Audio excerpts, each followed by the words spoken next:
আসসালামু আলাইকুম। আপনাদের বগুড়ার একটা আছে পিনাকি ভট্টাচার্য, নাম শুনছেন? এই পিনাকি ভট্টাচার্যের নাম শুনছেন? ওই কিন্তু এখন বাংলাদেশত নাই, যে দেশে থাক ওকে অনেকে বলে মুসলমানের জন্য আবু তালেব বলে। কারণ আবু তালেব যদিও ইসলাম গ্রহণ করে নাই, কিন্তু ইসলামের বিরুদ্ধচারণ করে নাই এবং আল্লাহ রাসূলকে কোনোদিন কষ্ট দেয়নি। আল্লাহ রাসূলকে কোনোদিন কষ্টও দেয়নি। আপনারা বলেন তো, আপনাদের এই এলাকায় আবু তালেব নামে মুসলমান আছেন নাই? আছে, আছে। আবু তালেব নাই, কিন্তু আবু লাহাব নামের মুসলমান। আমি সুর দিয়া টান দেওয়াজ করবো, বুঝছেন? একটু মনে করতে থেকে হুজুর খালি গল্প করবে দেখি না, টানের ওয়াজ আছে। এখন আপনাকে বুঝানোর জন্য, আপনারা জানো এই জিনিসটা বুঝেলেন, আপনারা খুব করে খেয়াল করেন তো, আবু তালেব কাফের। আবু তালেব কি? আবু লাহাব কি? তাহলে আবু তালেব নামে মুসলমান আছে, কিন্তু আবু লাহাব নামে গোটা বগুড়া জেলায় একটাও নেই। আপনারা বলেন তো কারণ কি? কিন্তু রাসূলের সিরাতকে গ্রহণ না করার কারণে আবু তালেবও কি জাহান্নামে। তাহলে দুইজন চাচার নাম শুনলেন, যারা নবীর মিলাদকে মহব্বত করে, সিরাতকে গ্রহণ না করার কারণে জাহান্নামী হয়েছে। আবার নবীর দুইজন চাচা আমির হামজা, হযরতে আব্বাস, তারা মিলাদকেও মহব্বত করেছে, আবার সিরাতকে গ্রহণ করে তারা সাহাবীর মর্যাদা পেয়েছে। সুবহানাল্লাহ। এখন আপনারা যারা এখানে বসে আছেন, আমরা নবীর মিলাদ, নবীর জন্ম, কোরআনের একটা আয়াত যখন নাযিল হলো, ওয়াসাইনাল ইনসানা বিওয়ালিদাইহি ইহসানান হামালাতুহু উম্মুহু কুরহা। আল্লাহ রাসূলের মা 6 বছর বয়সে দুনিয়ার থেকে বিদায় হয়ে গেছে। আপনারা বলেন তো, শিশুকালে যিনি নবীকে লালন পালন করেছিলেন তার নাম কি? সবাই বলা লাগবে, তার নাম কি? হালিমাতুস সাদিয়া। আল্লাহ রাসূল হাজার হাজার সাহাবী নিয়ে আলোচনা করতেছেন, খুব মনোযোগ দিয়ে শুনবেন। মিলাদের 2টা লাইন বলে তারপর সিরাতের লাইনে যাচ্ছে। হাজার হাজার সাহাবী নিয়ে যখন নবী আলোচনা করতেছেন, এমন সময় উটের পিঠে চড়ে একটা বুড়ি মানুষ নবীর দিকে আসতেছে। হাজার হাজার সাহাবীরা নবীর আলোচনা শুনতেছে, এমন সময় উটের পিঠে চড়ে একটা বুড়ি মানুষ আল্লাহ নবীর দিকে আসতেছে। নবী আলোচনা করতে করতে হঠাৎ লক্ষ্য করে দেখেন, ওই বুড়িটার কেউ না, ওই বুড়িটা হলো নবীর দূত মা হালিমাতুস সাদিয়া। সঙ্গে সঙ্গে নবী দাঁড়িয়ে গেলেন। যে নবী বসে আলোচনা করতেছিলেন সাহাবীদের সামনে, সঙ্গে সঙ্গে নবী দাঁড়িয়ে গেলেন। সাহাবীর আশ্চর্য হয়ে গেল, একটা বুড়ি উটের পিঠে চড়ে আসতেছে আর নবী দাঁড়িয়ে গেলেন। শুধু নবী দাঁড়িয়ে গেলেন না, এক টানে গায়ের চাদর খুললেন। গায়ের চাদর খুলে উটের সামনে গিয়ে ওই চাদরখানা বিছায় দিলেন। সঙ্গে সঙ্গে হযরত আবু বকর, আল্লাহর নবীকে যিনি জীবনের চাইতে সবচাইতে বেশি ভালোবাসেন,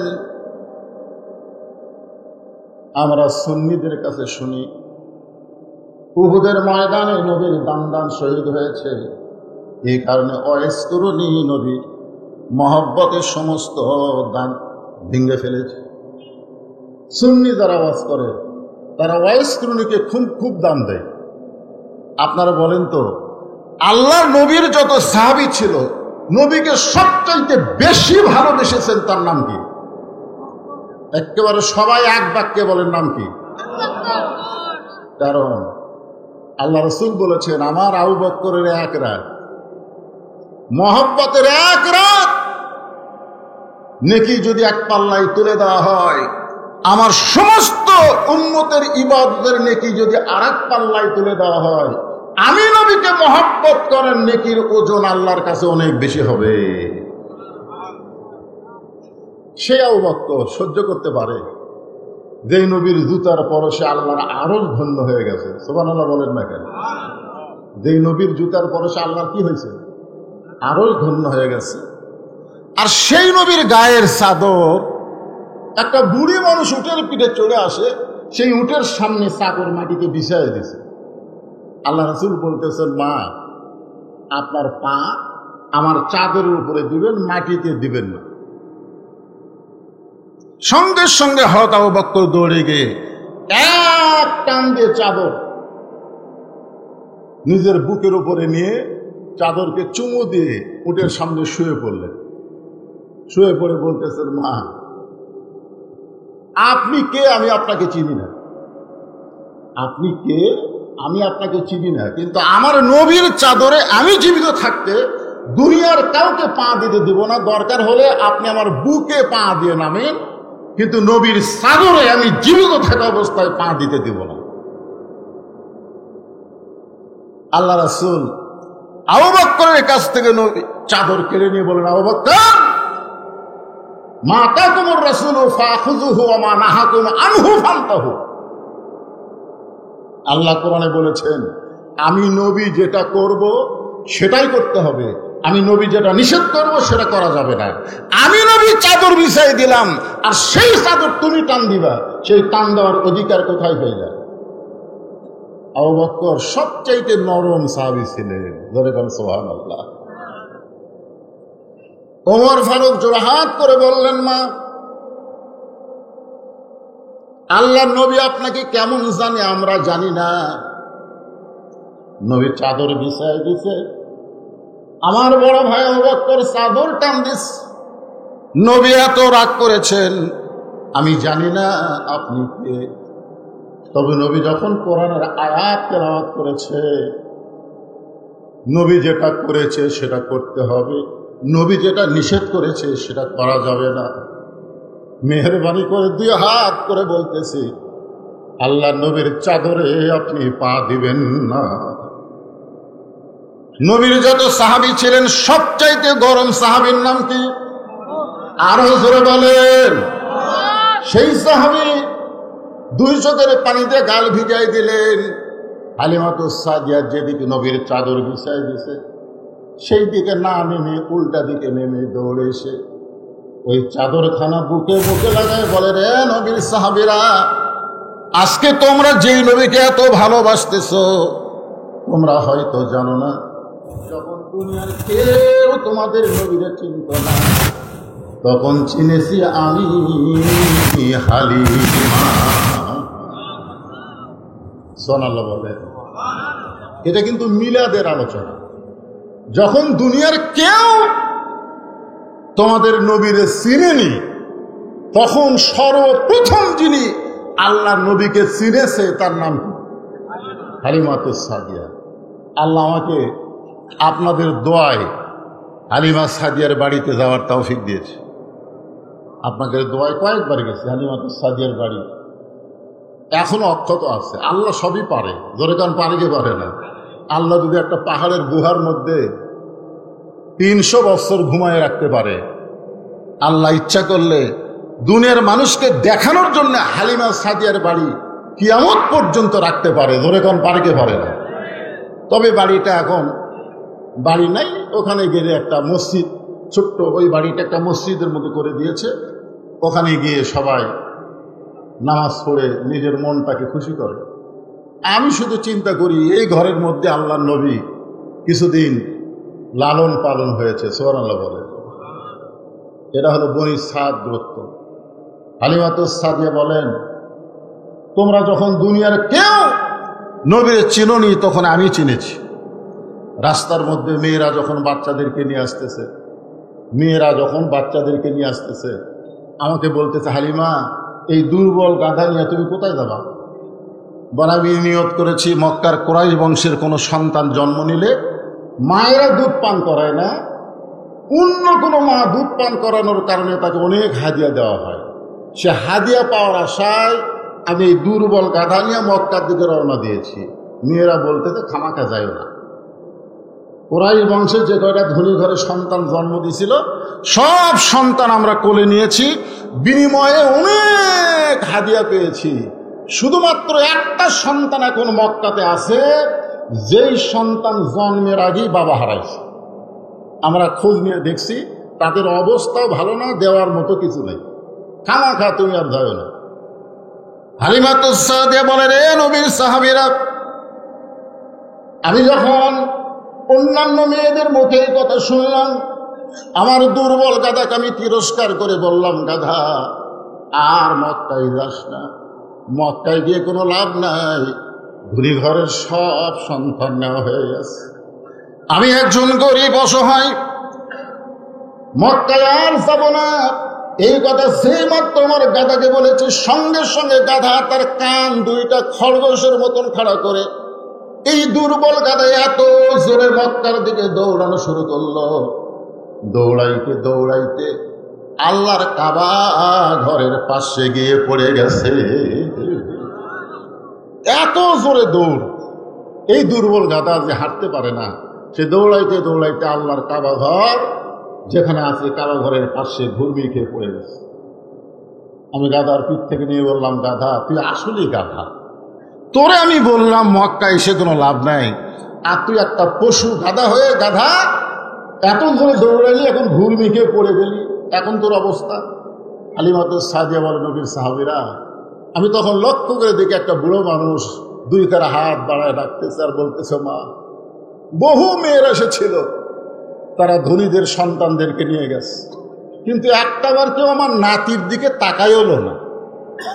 তুমি যখন সবার শেষে আইছো মা, একটাবার আমার নাতিটার দিকে তাকাও, একটাবার আমার নাতিটাকে একটু কোলে নাও। হালিমাতুস সাদিয়া রাগ করে বলে, মুরব্বী, আমি আপনার নাতিকে দেখার জন্য মক্কায় আসি নাই, আমি ধনী ঘরের সন্তান পাওয়ার আশা করেছিলাম, কিন্তু এই গাধা আমার সর্বনাশ করেছে।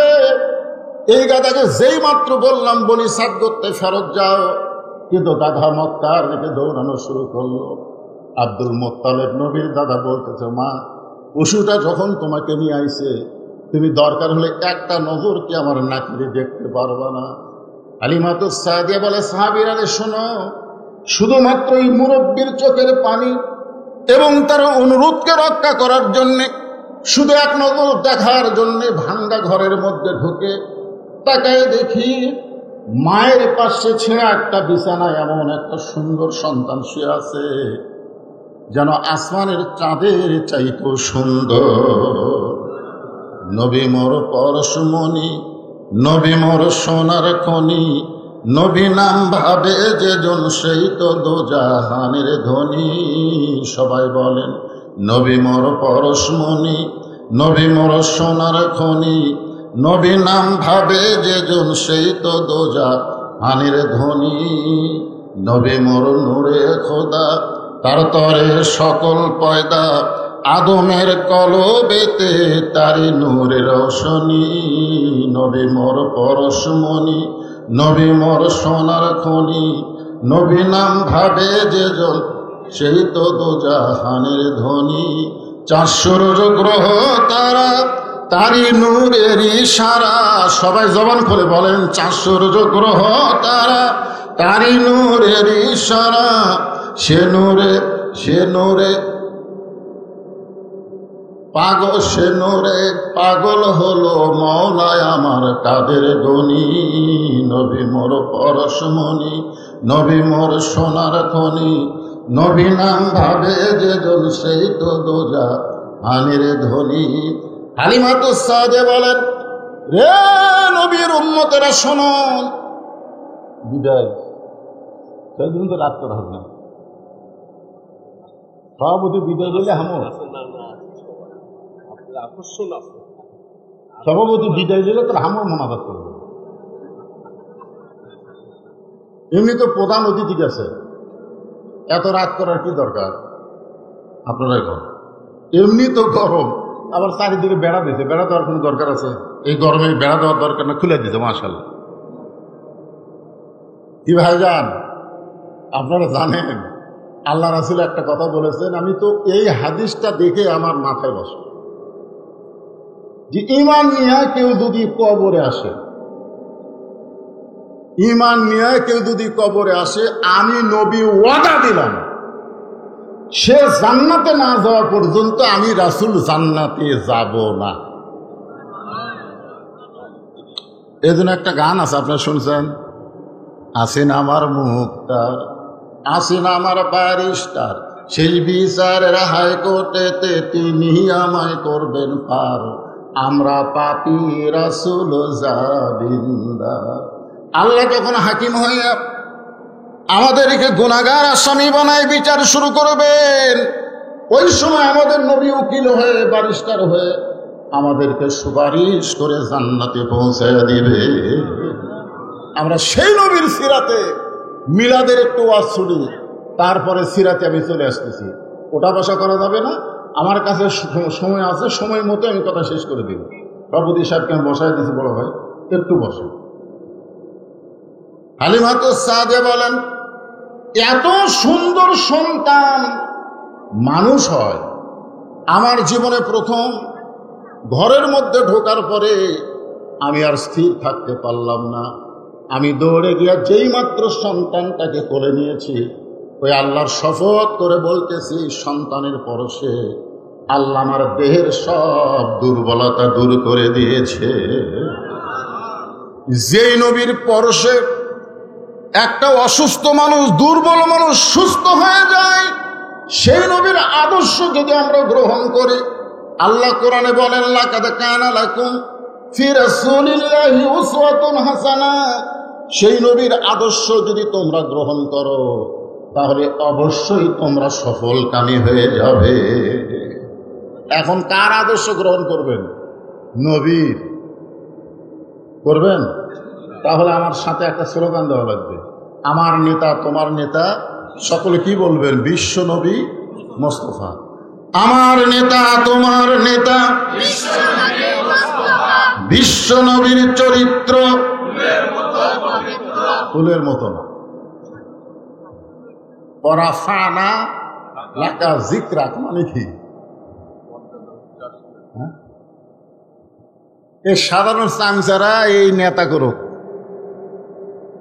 সামনে নিয়ে বলে আমার নেতার চরিত্র ফুলের মতন পবিত্র, নামাজ পড়ে না, একত্ব। কি কন, এর কিছুদিন পর শুরু হবি তো। আমরা বলবো বিশ্ব নবীর চরিত্র ফুলের চাইতেও পবিত্র। আল্লাহ কোরআনে বলেছেন, ইন্নাকা লাআলা খুলুকিন আযীম। ফুল দিকে যাব, কারণ রাত বেশি হয়ে গেছে। যাই হোক, যে বিষয়টা একটু আপনারা মনোযোগ দিয়ে শোনেন, কারণ যারা আজকে মিলাদুন্নবী করতেছে, ঈদে মিলাদুন্নবী, তারাও যেন বেজার না হয়, সেজন্য নবীর মিলাদ থেকে কিছু কথা বলতে। হালিমাতুস সাদিয়া বলে, যেই মাত্র কোলে নিয়েছি, কোলে নেওয়ার সঙ্গে সঙ্গে ওই ছোট্ট বাচ্চার পরশে আমার গোটা দেহ সবল হয়ে গেছে। হালিমাতুস সাদিয়া বলে, আমি এমন ভাবে কোলে নিলাম, আব্দুল মুত্তালিব বলতেছে, মা তুমি আমার নাতিকে দেখতে এসে, তুমি আমার নাতিকে যেভাবে কোলে নিয়েছ, তুমি আমার নাতিটিকে আবার মাটিতে রাখবে নাকি? হালিমাতুস সাদিয়া বলে, মুরব্বী, যেই সন্তানকে বুকে নেওয়ার সঙ্গে সঙ্গে আল্লাহ আমার দুর্বলতা দূর করে দেয়, আমি জীবন দিব, কিন্তু এই সন্তানকে আর মাটিতে রাখবো না। হালিমাতুস সাদিয়া বলে, নবীর সাহাবীরা রে, তোমাদের নবীর চাদর বিছায় দিয়েছে, তোমরা মনে করতেছো এই চাদর আমি পা দিব, কিন্তু তোমরা নবীকে চিনেছ অনেক পরে।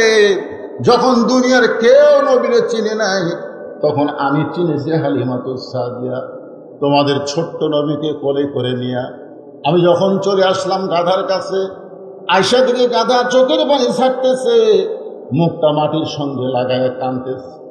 আমি গাধার মাথায় বাম হাতটা দিয়া ডান হাতে ছোট্ট নবীকে বুকের মধ্যে নিয়ে এই বাম হাত দিয়া গাধার মাথা লেগে বলতেছে, গাধারে, আসলে তুই গাধা না, গাধা ছিলাম আমি।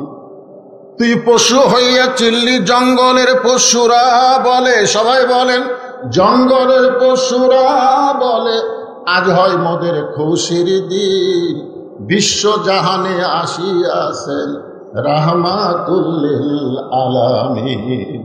আমি হালিমা মানুষ হইয়া বুঝতে পারি নাই, কিন্তু তুই গাধা হইয়া বুঝতে পারলি। তুই এত জোরে দৌড়ে আসলি, মক্কার কাছে পড়ে গেলি কাবার পাশে, তুই কি আর উঠবি না?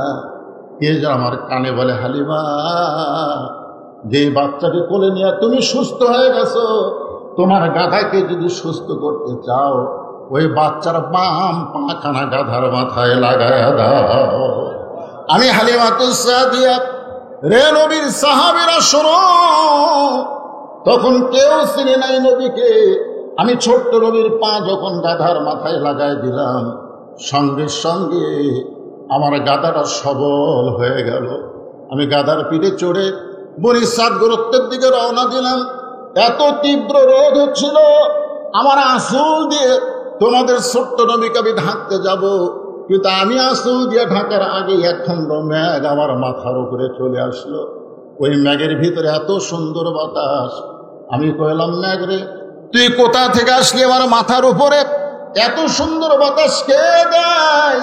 কে যেন দূর থেকে বলে, হালিমা যেই ছোট্ট বাচ্চাকে তুমি কোলে নিয়েছো, ওই বাচ্চার ওসিলায় মেঘকে তোমার মাথায় ছাতা করে দেওয়া হলো, আর জান্নাতের দরজা খুলে তোমার শরীরে জান্নাতের বাতাস বওয়া শুরু হয়েছে। এটা হলো নবীর মিলাদ। নবীর জন্মের সময় সবাই নবীর চিনে নাই। 2-4 জন যারা চিনেছে তার মা আমিনা, চিনেছে হালিমাতুস সাদিয়া। হালিমাতুস সাদিয়া শেষ পর্যন্ত মুসলমান হয়ে গেছে। জান্নাতুল বাকির মধ্যে যারা ঢোকে, যারা হজ করতে গেছে, জান্নাতুল বাকির মধ্যে ঢুকতে গিয়ে দেখবেন জান্নাতুল বাকির উত্তর দিকে কিছু দূর আসার পরে হালিমাতুস সাদিয়ার কবর। হালিমাতুস সাদিয়ার কবরে দাঁড়ায় বললাম, হালিমা তুমি শুধু নবীর মিলাদকে বিশ্বাস করো নাই, নবীর সিরাতকে গ্রহণ করে তুমি ঈমান গ্রহণ করেছ, যার কারণে জান্নাতুল বাকির মধ্যে আল্লাহ তোমার জায়গা করে দিয়েছে। নবীর সিরাতে বিশ্বাস করেছে। নবীর চাচা হযরতে আব্বাস রাদিয়াল্লাহু তাআলা আনহু, একটু মনোযোগ দিয়ে শুনবেন, শুধু মিলাদে বিশ্বাস করে না, সিরাতে বিশ্বাস করেছে। বদরের যুদ্ধে নবীর চাচা আব্বাস কিন্তু বন্দী হয়ে গেল, দড়ি দিয়ে বেঁধে রেখেছে। আল্লাহর নবী কাফের বন্দীদেরকে দেখার জন্য যখন ঘরের মধ্যে ঢুকলেন, 14 জন বন্দী হয়েছে। কয়জন ধরে কয়জন? নবী তাকায় দেখে তার চাচা আব্বাস অত্যন্ত ফর্সা মানব ছিলেন। এই যে মুসলমানেরা কাফের বন্দীদেরকে রশি দিয়ে বেঁধেছে, এই রশি বাঁধার কারণে এত জোরে বেঁধেছে যে চাচার হাতটা, ফর্সা মানুষের হাত কেটে একটু রক্ত বের হয়ে যাচ্ছে। আব্বাস বলতেছে, ও ভাস্তা মোহাম্মদ, আমি তোমার চাচা হই, তুমি সবাইকে গরুর মতন দড়ি দিয়ে বাঁধার হুকুম দিয়েছ, আমাকেও বেঁধেছে তোমার চাচা হওয়ার কারণে, তুমি কি আমার বাঁধনটা একটু খুলে দিবার পারবা না? আল্লাহ নবী বললেন, চাচা আপনি কাফের থেকে বন্দী হয়েছেন, আপনি আমার চাচা হলেও আমি আপনার বাঁধন খুলে দিতে পারবো না। মুক্তিপণ দিয়ে আপনি বাঁধন খুলতে পারবেন, মুক্তিপণ দিয়া। আব্বাস বলতেছে, আমি জিহাদের ময়দানে বন্দী হয়েছি, মুক্তিপণ কোথা থেকে দিব? আল্লাহ নবী বললেন, চাচা আমার চাচির কাছে আপনি সোনার একটা দলা রেখে এসেছেন, ওই দলাটা নিয়ে এসে আমাকে দেন, আপনাকে আমি বাঁধন খুলে মুক্ত করে দিব। আব্বাস বলতেছে, রে আব্দুল্লাহর বেটা মোহাম্মদ, আমার বিবির কাছে সোনার দলা রেখেছে, এটা আমি জানি, আর আমার বিবি জানে, আর তো দুনিয়ার কেউ জানে না। রাসূল বলে, চাচা যেইটা দুনিয়ার কেউ জানে না, আমার আল্লাহ তাআলা সেইটা আমাকে জানায়। সঙ্গে সঙ্গে আব্বাস বললেন, বাবা তাহলে আর দেরি করব না, মুক্তিপণ নয়, আমি তোমার দলে ভর্তি হয়ে আমি ঘোষণা করলাম, লা ইলাহা ইল্লাল্লাহু মুহাম্মাদুর রাসূলুল্লাহ। শুধু নবীর মিলাদকে বিশ্বাস করে নাই, নবীর সিরাতকে গ্রহণ করেছে। আমির হামজা ধরে বলেন, নাম কি? স্বীকার করতেছেন একটা হরিণীর পিছনে দৌড়ায় আমির হামজা নবীর মিলাদকে বিশ্বাস করে, কারণ জানে আমার ভাস্তা। হরিণী দৌড়ায় আর বলে, আমির হামজা রে, তুমি যতই দৌড়াও তুমি আমাকে ধরতে পারবে না, কিন্তু আমি ইচ্ছা করি তোমাকে ধরা দেব। আমি ইচ্ছা করি তোমাকে ধরা দেব। আমির হামজা চমকে গেল। জঙ্গলে একটা হরিণী কথা বলতেছে, তুমি যতই আমাকে ধাবলাও আমাকে ধরতে পারবে না, কিন্তু আমি চাইলে ইচ্ছা করি তোমার কাছে ধরা দেব। আমির হামজা চমকে গিয়ে বলে, হরিণী তুমি ইচ্ছা করলে আমার কাছে ধরা দিবার কারণ কি? বলে, জানো না আমির হামজা, তোমার এতিম ভাস্তাকে আবু জেহেল, তোমার এতিম ভাস্তাকে আবু জেহেল এত মার মারছে, কপাল ফেটে রক্ত বের হয়ে গেছে, এখন কাবার কাছে তোমার এতিম ভাতিজা কাঁদতেছে। এই দুনিয়াতে তার মা নাই, তার বাবা নাই, তুমি চাচা থাইকা লাভ কি? আমির হামজা আর দেরি করলেন না, এক দৌড়ে বাড়িতে আসলেন। বিবির কাছে বললেন, বিবি কিছু জানো নাকি? বলে, অবশ্যই জানি, যার দুনিয়াতে কেউ নাই আবু জেহেল তাকে মারছে, যার কারণে কাবার পাশে বাবা মা বলে কাঁদতেছে। আমির হামজা দৌড় দিলেন, আবু জেহেলের কপালে এত দূর আঘাত করলেন যে আমার এতিম ভাস্তারে মারলি কেন?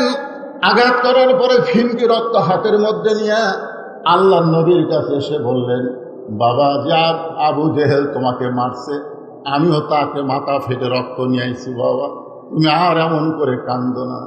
আল্লাহ নবী বললেন, চাচা, কাউরে মারলে আমি খুশি হই, কারো রক্ত দেখলে আমি খুশি হই, আমি সেই ভাস্তা নয়। আমির হামজা বললেন, বাবা কি হলে খুশি হবে?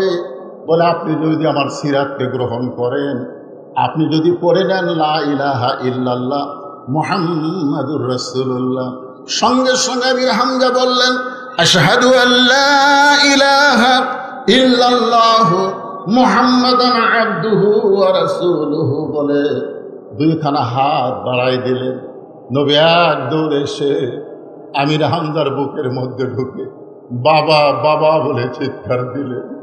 আমির হামজা বলে, বেটারে, আমি তোর চাচা, আমি তোর চাচা, তুই আমার বুকের মধ্যে এসে বাবা বাবা বলে চিৎকার দিলি। আল্লাহ রাসূল বলে, চাচা, ঈমান গ্রহণ করার পরে আমার কলিজার মধ্যে এত শান্তি এসেছে, যার কারণে চাচা ভুলে গিয়ে আমি আপনাকে বাবা বলে আমার কলিজা বড় শান্তি পাইছে। আমির হামজা বলতেছে, বেটারে, তোর কলিজা যদি শান্তি পায় তাহলে তুই শুনে নে, দরকার হলে তোর জন্য আমার কলিজা পর্যন্ত দিতে রাজি হয়েছি। উহুদের ময়দানে আমির হামজাকে আপনারা সকলেই জানেন। আমির হামজার কলিজা চিবায় চিবায় বুকের কাছে রাখছিল শহীদ, যাকে বলা হয় সাইদুস শুহাদা আমির হামজা। বাজান নবীর জন্য নিজেদের জীবন পর্যন্ত দিল। আল্লাহ রাসূল চাচার কলিজার কাছে গিয়ে কাঁদতেছে।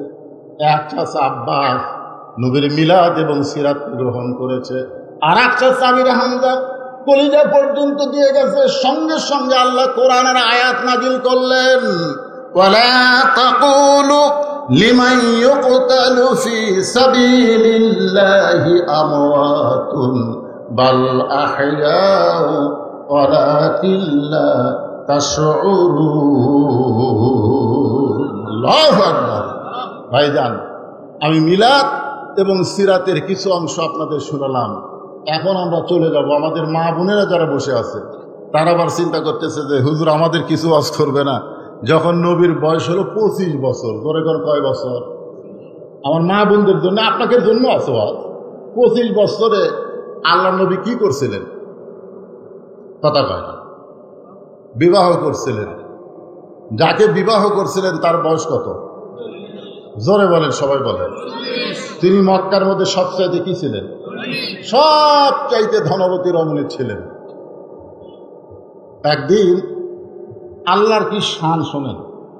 হালিমা তো খাদিজার বয়স 40 আর নবীর বয়স 25। কিছুদিন আগে আমির হামজা একটা ওয়াজের মধ্যে বলেছে যে নবীর বয়স হলো 25 আর খাদিজার বয়স হলো 28। মানে 25 আর কত? 28, 3 বছর কম বেশি। উনি যুক্তিতে বুঝাই দিয়েছেন যে 40 বছর বয়সে যদি একটা মেয়ে নবীর সঙ্গে বিয়ে হয়, সেই মেয়ের পেট থেকে নবীর যে কটা সন্তান সব কিন্তু খাদিজার পেট থেকে হয়েছে। ধরে কারণ তার পেট থেকে 60টা সন্তান খাদিজার পেট থেকে হয়েছে। তার মধ্যে 4টা হলো মেয়ে আর 3টা হলো ছেলে, আর একটা মাত্র ছেলে নবীর একটা কৃতদাসী পরে বিয়ে করছিলেন মারিয়া কিপ্তিয়া, তার পেট থেকে একটা ছেলে হয়েছে, নাম হলো ইব্রাহিম। জোরেখান নাম কি? ইব্রাহিম। আর খাদিজার পেট থেকে হয়েছে 3টা, একটা হলো তৈয়ব, একটা হলো তাহের, একটা হলো কাসেম। এই 3টা কি ছেলে। আর মেয়ে কয়টা? মেয়ে হলো 4টা। শোনেন সবাই একটু মনোযোগ দিয়ে শুনবেন, সিরাতের মাহফিল, বুঝতেছেন না? শোনা লাগবে। 4টা মেয়ে হয়েছে, একটা হয়েছে রোকেয়া, নাম জানেন? রোকেয়া নাম জানেন? একটা কি রোকেয়া, আর একটা নাম হলো জয়নাব, একটার নাম কি জয়নাব, সবাই বলেন না কেন? একটার নাম কি জয়নাব, আর একটা নাম হলো কুলসুমা, আর একটার নাম হলো ফাতেমাতু জোহরা। ফাতেমাতু জোহরা। তো নবীর খাদিজার সঙ্গে সবচাইতে যে মেয়েটার বেশি খাতির, সে মেয়েটার নাম হলো ফাতেমা। সব সময় মায়ের কাছে থাকে, পর্দার মধ্যে থাকে, তো মা ছাড়া বাইরে যায় না। আর কুলসুমা, রোকেয়া, জয়নাব এরা পাড়া বেড়ায়, ও বাড়ির যায় ও বাড়ির যায়, ঘোরে। তো কিন্তু এই ফাতেমাটা সব সময় খাদিজার সাথে থাকে। একদিন খাদিজাতুল কুবরা বলতেছে, মা ফাতেমা, তুমি আমার বিয়ার খবর জানো? তখন ফাতেমা মুচকি মুচকি হেসে বলতেছে, মা আপনার যখন বিয়া হয়েছিল তখন আমি কত বড়। শোনেন, মানে সবসময় কাছে থাকে, তো থাকতে থাকতে খেয়াল নাই। যেরকম আল্লাহ নবী সবসময় কাছে, কিন্তু আল্লাহ নবী সবসময় কাছে না। একটা সূরা আছে দেখবেন, এই ওটা বসা করো কেন, ওটা বসা করলে মনোবাদ করে দেবে। ওটা বসা কি? সূরাটার নাম হলো সূরায়ে ফিল। আপনারা দেখেন, যারা আলেম ওলামা আছেন তারা দেখেন, এখানে আল্লাহ বলতেছেন, আলাম তারা কাইফা ফাআলা রাব্বুকা বিআসহাবিল ফিল। ওগো নবী, আপনি কি হস্তি বাহিনীকে দেখছেন? তখন রাসূল বলতেছে, আল্লাহ হস্তি বাহিনী এই ঘটনা কখন ঘটছে? তখন আল্লাহ বলতেছে, আপনার জন্মের 5 বছর আগে। তাহলে জন্মের 5 বছর আগের জিনিস কি নবী দেখছে? তাহলে আল্লাহ কেন বললেন আলাম তারা? তারা মানে কি? দেখা। মানে সবসময় কাছে থাকতে থাকতে আলাদা একটা মহব্বত হয়ে যায়, যার কারণে এটা অতীত না ভবিষ্যৎ না বর্তমান, অনেক সময় খেয়াল থাকে না। যার কারণে খাদিজা বলতেছে, ফাতেমা আমার বিয়ার খবর জানো? তো ফাতেমা বলতেছে, মা আমি তখন কত বড়? তখন খাদিজা বলতেছে, তোমার তো জন্মই হয়নি। তো জন্ম যদি না হয় তাহলে জানবো কেমন? ফাতেমা কিন্তু খুবই বুদ্ধিমতী হওয়ার কারণে মায়ের হাত ধরে বলতেছে, মা খবর জানবার কোনোদিন আমার ইচ্ছা ছিল না, কিন্তু আপনি যখন বললেন বিয়ার খবর জানো, এখন জানবার মন চাচ্ছে। সঙ্গে সঙ্গে খাদিজা বললেন, তাহলে শোনো, তোমার বাবা যখন আমার বাড়িতে রাখালি করত,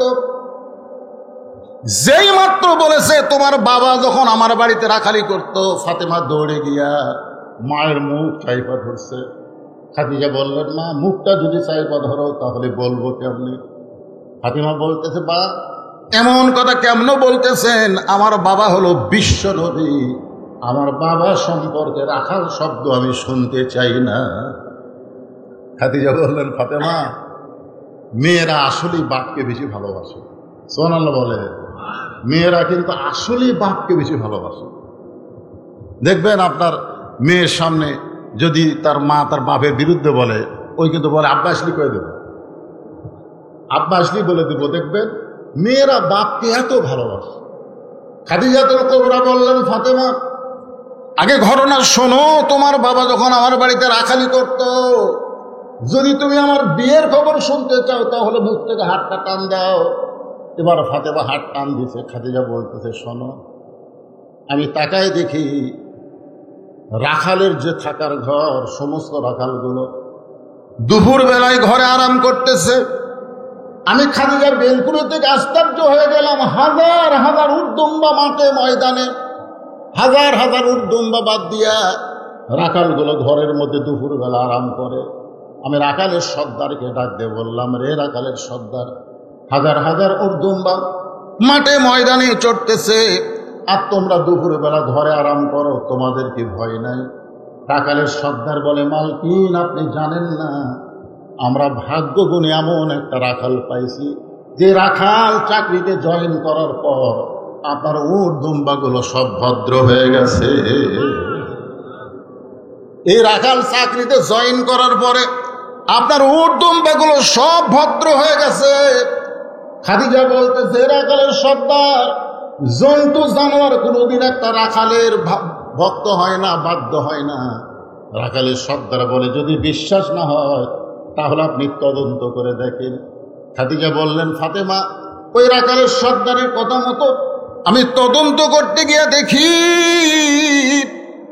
রোদে পোড়া পাহাড়ের পাথরের গন্ধ আসতেছে। এত তীব্র রোদ, রোদের কারণে পাহাড়ের পাথর পোড়া গন্ধ আসতেছে, বালু পোড়া গন্ধ আসতেছে। কিন্তু ওই রাখাল যে জায়গায় দাঁড়িয়ে আছে ওই জায়গায় কোনো রোদ নাই। কে জানো তার মাথায় একটা ছাতা ধরেছে।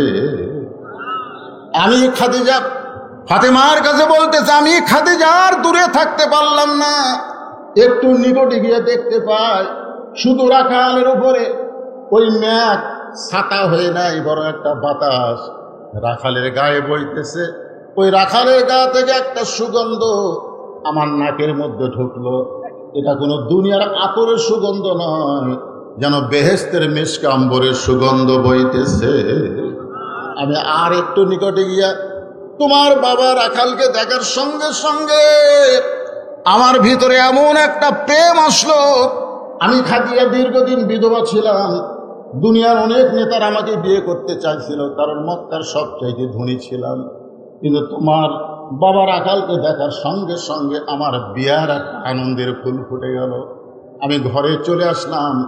আসার পরে দাসী বলতেছে, মালকিন আপনি রাখালকে তদন্ত করতে গেলেন, তদন্তের রেজাল্ট কি?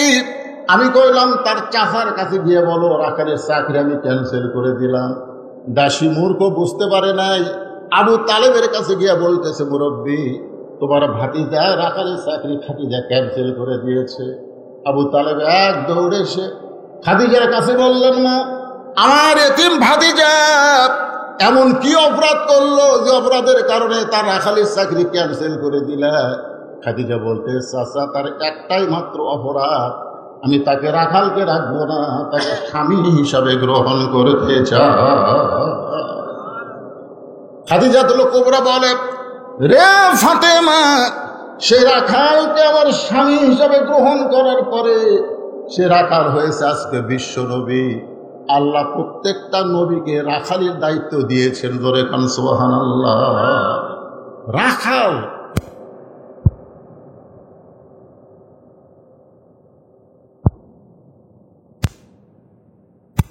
অভিভাবক আছেন আপনাদের অধীনে নাই, রাখালি করা লাগবে। তো রাখালি কি? আপনি হয়তো বলবেন, হুজুর আমার তো গরু নাই, আমার ছাগল নাই, আমি কিসের রাখালি করব? হ্যাঁ, এই ছেলেবেলেরা শোনেন, আজকাল তো অধিকাংশ ছেলেবেলে সব সিজার করা, বোঝেন না? হ্যাঁ, আপনি সিজার করা বাচ্চাকে যতই ওয়াজ শোনেন কোনো কাম হবে না, কোনো কাম হবে না। আমি মায়েদের পায়ে হাত দিয়ে বলতেছে, মা এই যে ছোটবেলায় আমরা একটা গজল গাইতাম, এখন আর ভয় গজল গাইব? কি বলবো প্রসবের কথা, মা বিনে সেই ব্যথা কেউ তো বুঝিবে না। মাজন ঠেকিয়া সন্তানের দায়, অকালে মা মারা যায়, কেন সে মায়ের ভক্তি করো না? এমন দরদি ভবে কেউ হবে না আমার মা, মা গো। সেদিন ফেসবুকে দেখলাম একটা মেয়ে বলতেছে যে মেয়েরা সিজার করে, একটা মেয়ে মানুষ সিজার করায় না, সবগুলো মরদ মানুষ। তাহলে মেয়েদের পেট কাটে কারা? কথা কর না কেন? পেট কাটে পুরুষেরা। তা এখন আপনার বউ যদি পর্দানিশী নারী হয়, দরকার হলে নর্মালি বাচ্চা নিবে, কিন্তু বেপর্দা হয়ে সিজার করবে না। ধরে কোন কথা ঠিক কেনা কথা বলেন? প্রত্যেকটা মাকে আমি বলতেছি, ইন্নাল্লাহা মা সাবিরিন, ধৈর্যশীলদের সঙ্গে কে আছে? কথা কন না কেন? আমরা যদি ধৈর্য ধারণ না করতাম আর গোপনে গোপনে যদি চেষ্টা না করতাম তাহলে হাসিনা কি কথা কন, মায়ের প্রসব বেদনা একটু কষ্ট হয়, কিন্তু কষ্টের পরে যখন সন্তান বুকে আসে তখন কিন্তু মার সেই কষ্টের কথা মনে রাখে না। যেই মা একবার বাচ্চা নর্মালে হয় ওই বারবার বাচ্চা নর্মালে নিবে, কারণ ওই জানে হতে একটু কষ্ট হয়, কিন্তু তারপরে যখন বুকের উপর আসে তখন আর কষ্ট থাকে না। এ হাসিনা যতদিন ক্ষমতায় ছিল ভালো মানুষের প্রসব বেদনার মতন কষ্ট হয়েছে। জোরে কোনো কথা ঠিক কিনা? কি একটু ধৈর্য ধরেন মায়েরা যারা পদ্মার অন্তরে আছেন, একটু ধৈর্য ধরেন। বাচ্চা হওয়ার আগেই কিন্তু পেট কাটে, বাচ্চা হওয়ার আগে। বাচ্চার জন্ম হবে 2 দিন পর নর্মালে, কিন্তু ডাক্তার টাকা খাওয়ার জন্য বলতেছে পেটে পানি নাই, বেঁকা হয়ে আছে।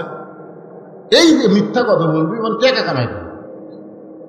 এখন পেটের পানি শুয়ে গেছে, বেঁকা হয়ে আছে, এখন পেট কাটছে। পেট কাটা দেখে আর ঘুমই ভাঙ্গেনি।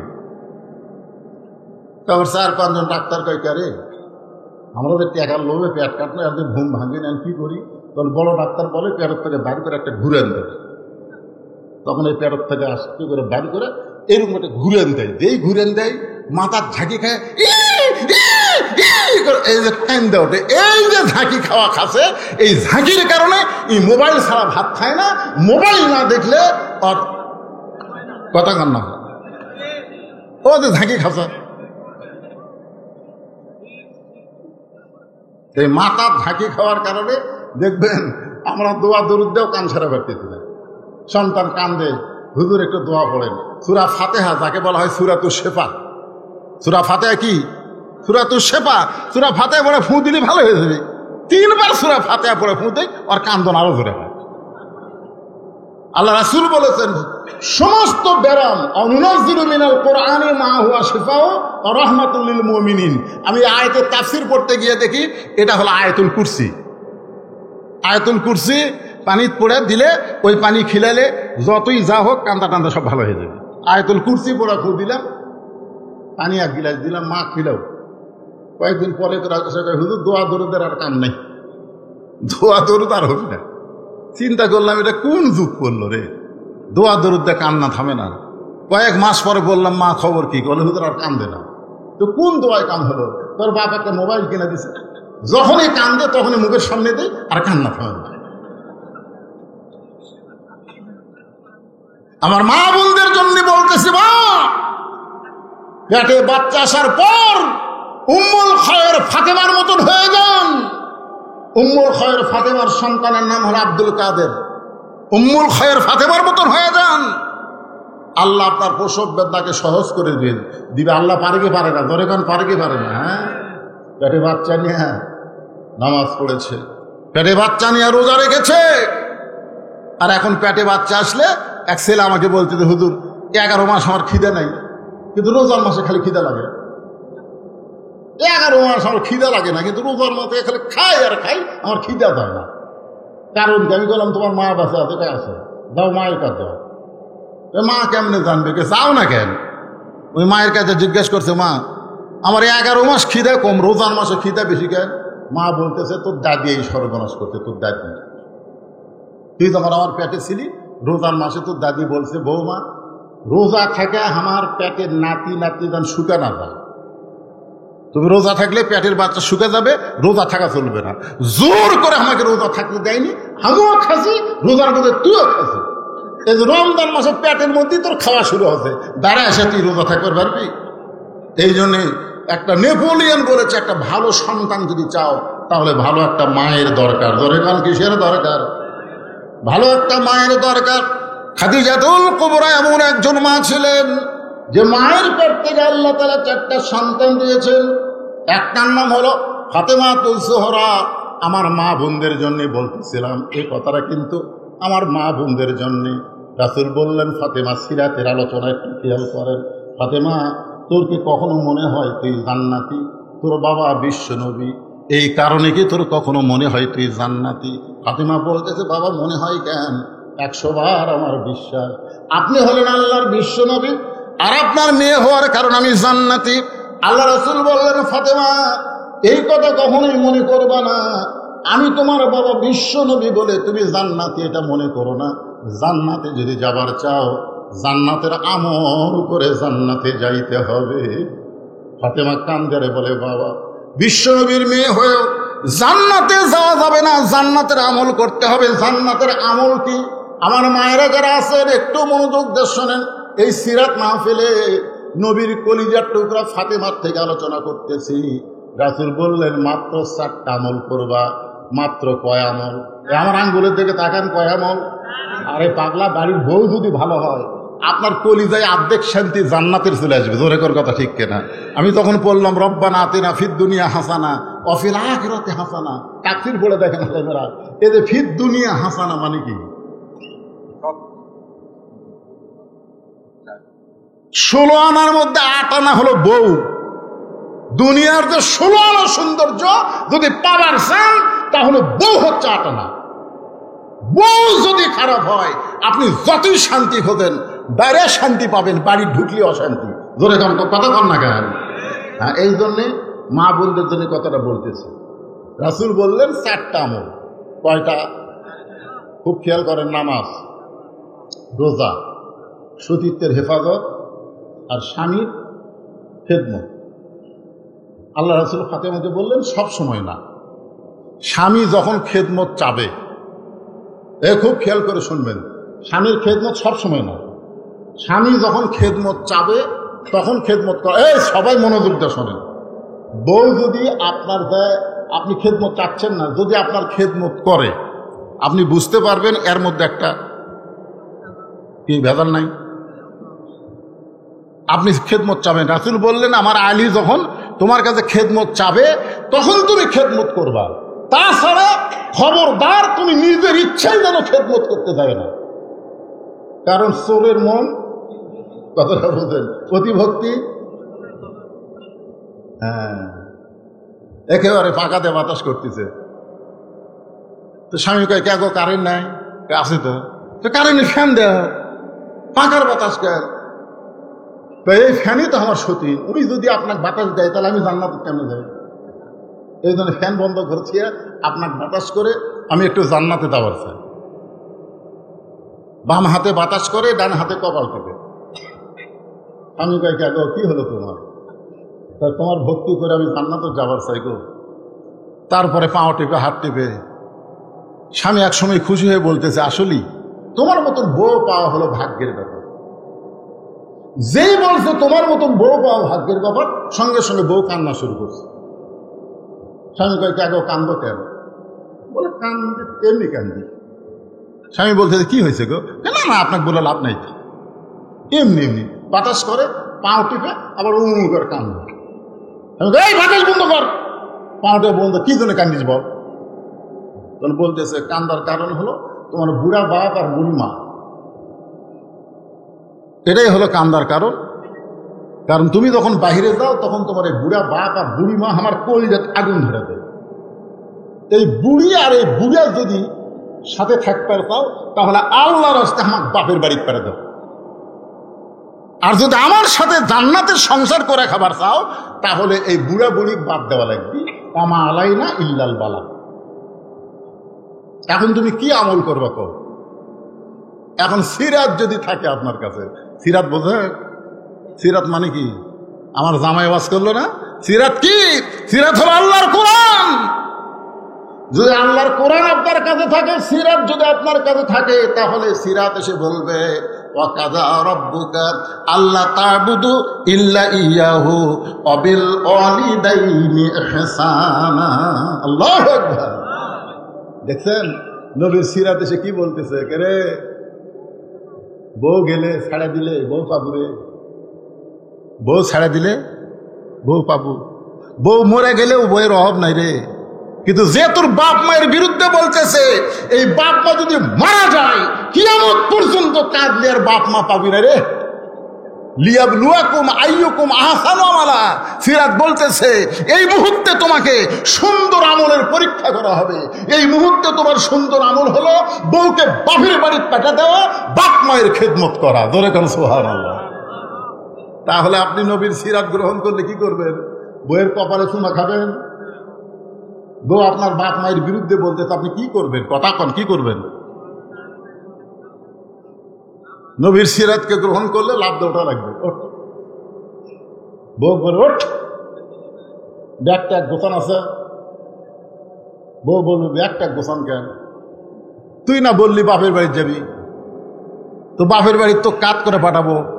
3 তালাকের অটো ভ্যান, 3 তালাকের কি ভ্যান? 3 চাকাল নয়, 3 তালাকের অটো ভ্যানের চড়ে বাপের বাড়ি যা। বউ দৌড়ে এসে পাও ধরে বলবে তুমি আসলেই নবীর প্রকৃত উম্মত। জোরে কান সুবহানাল্লাহ। ভাইজান বলেছেন শরীয়তের হেফাজত, পর্দা করো।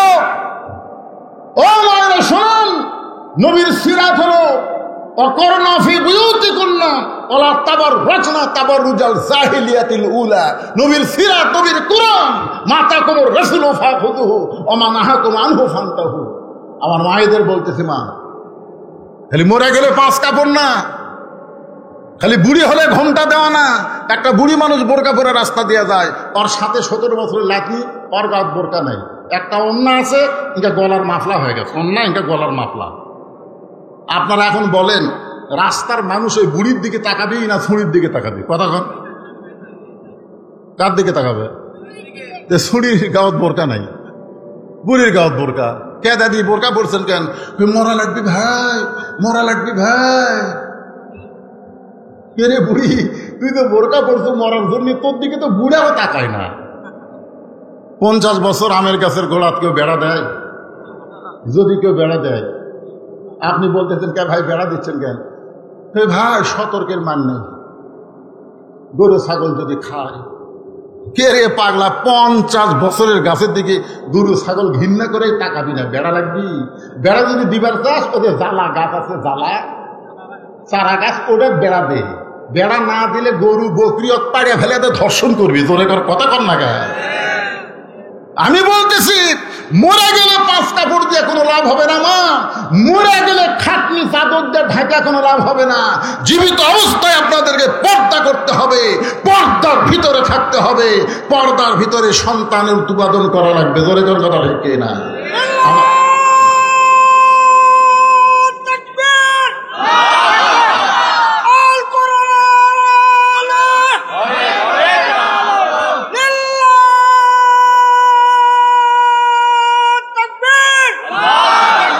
আলহামদুলিল্লাহ, আমার মা বোনদের জন্য নামাজ, রোজা, পর্দা আর স্বামীর কথা মতো চলা, এই 4টা আমল যদি মায়েরা করতে পারে, আল্লাহ রাসূল বলেছেন 8টা জান্নাতের দরজা ফ্রি করে দেওয়া হবে। দরি করে সুবহানাল্লাহ।